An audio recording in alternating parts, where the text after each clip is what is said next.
খুব সুন্দর একটি কথা আছে, আমারও ভালো সময় আসবে। যখন ভালো সময়ই বেশি দিন টিকলো না, তখন খারাপ সময় বেশি দিন টিকবে না। আচ্ছা বন্ধুরা, আমি আপনাদেরকে কিছু প্রশ্ন করি। নাম্বার 1, আপনি কি জানেন পৃথিবীতে কোনো কিছু স্থায়ী না? নাম্বার 2, দিনের পর রাত এবং রাতের পর দিন আসবেই।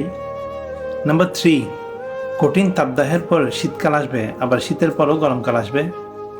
জোয়ারের পর ভাটা, আর ভাটার পর জোয়ার আসবে। বর্ষাতে যে নদী ফুলে ফেঁপে এত ভয়ঙ্কর হয়ে যায়, শীতকালে সেই নদী মরাখালে পরিণত হয়। আপনার ছোটবেলায় দেখা অনেক পরিবার, অনেক ধন সম্পত্তির মালিক, অনেক ক্ষমতাধর পরিবার এখন অন্যের বাড়িতে কাজ করে।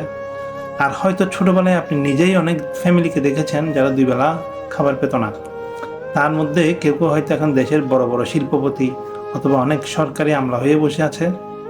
তার মানে হচ্ছে এইটা একটা সাইকেল।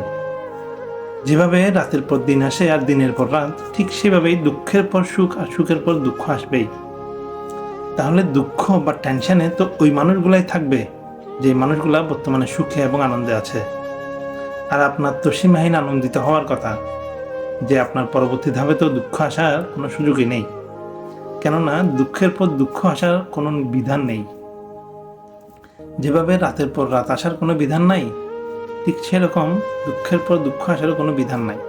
হ্যাঁ, কিন্তু এইটা ঠিক যে আমাদের কর্মের উপর ডিপেন্ড করে যে আমাদের জীবনে দুঃখ বা সুখ কত সময় ধরে স্থায়ী হবে। তো বন্ধুদেরকে বলছি, এটাই জীবনের নিয়ম। তাই কখনো হতাশ বা নিরাশ হবেন না। যত কিছুই হয়ে যাক না কেন, কঠিন মুহূর্ত চলে আসুক, যত আপনার ভেতরে সাহস এবং নিজের প্রতি আত্মবিশ্বাস থাকবে, তত তাড়াতাড়ি আপনি একজন যোদ্ধার মতো এই দুঃখ কষ্টকে জয় করতে পারবেন।